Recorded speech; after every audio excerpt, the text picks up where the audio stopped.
golden child brother stole and destroyed my brand new truck, and my parents sided with him. So I got him arrested and cut contact with my parents, and now they are begging for help. Growing up, the family rule was simple. Mike breaks it, I take the blame. He once shattered mom's antique lamp playing football indoors. I got grounded for not supervising him properly. He was 15. I was 17. By the time I turned 19, I'd moved in with Uncle Greg after one too many Mike borrowed your laptop and spilled coffee on it incidents. Greg was Dad's younger brother, a mechanic who'd watched this circus my entire childhood. When his work truck finally died, he handed me the keys to his old Ram 1500. You earned this, he said. Don't let anyone take it from you. That truck wasn't fancy, but it was mine. I detailed it every weekend, kept the maintenance logs in the glove box, used it for my landscaping side business. It was the first thing in my life Mike couldn't touch until he did. Thanksgiving dinner. Mike had totaled his third car the week before, ran a red light while texting. Mom asked if I'd loan him my truck, just for work. I said no. Dad called me selfish. Mike smirked into his mashed potatoes. 2 days later, I left my apartment for an early job and my truck was gone. I called Mike immediately. Relax, he said, laughing. I needed it for an interview. I'll bring it back. 6 hours later, he rolled up with my front bumper hanging by a zip tie, passenger mirror missing, and something leaking under the engine. Hit a curb. He shrugged. Not a big deal. I lost it. Mike just kept saying it's still drivable, while I called my parents, who immediately jumped to his defense. He needs a car for work, Mom said. You're being dramatic. I told them if Mike touched my truck again, I'd call the cops. He's your brother, Dad warned. You really want to destroy this family over a vehicle? Yes,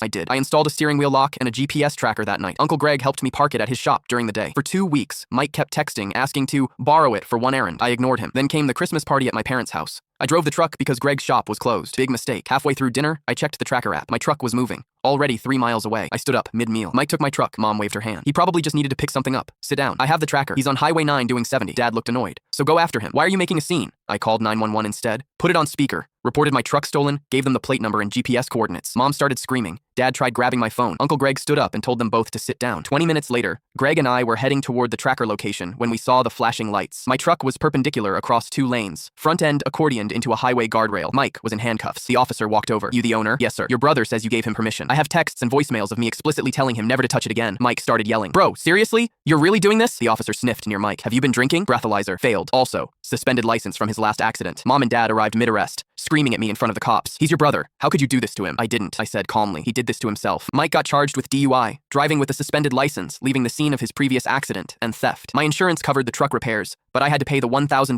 deductible. Mike had $0 and even less remorse. He called from county jail 2 days later, asking for bail money. I hung up. Mom called immediately. You need to help him. I helped him by not letting him leave someone else's kid without a father when he wrapped my truck around a tree drunk. I blocked both their numbers that night. Mike eventually got out. Parents drained their savings. He lost his job, got stuck with thousands in fines, and started delivering food on a bicycle because he couldn't legally drive. Last week, Mom left a voicemail I accidentally heard. Mike's struggling and we can't afford his probation fees. I know you're angry, but he's still your brother. Please call me back. We're family. I didn't call back. Uncle Greg texted me this morning. Your mom showed up at my shop asking for your new address. Told her I don't have it. You good? Yeah, I'm good. Better than I've ever been, actually. Some families aren't worth keeping.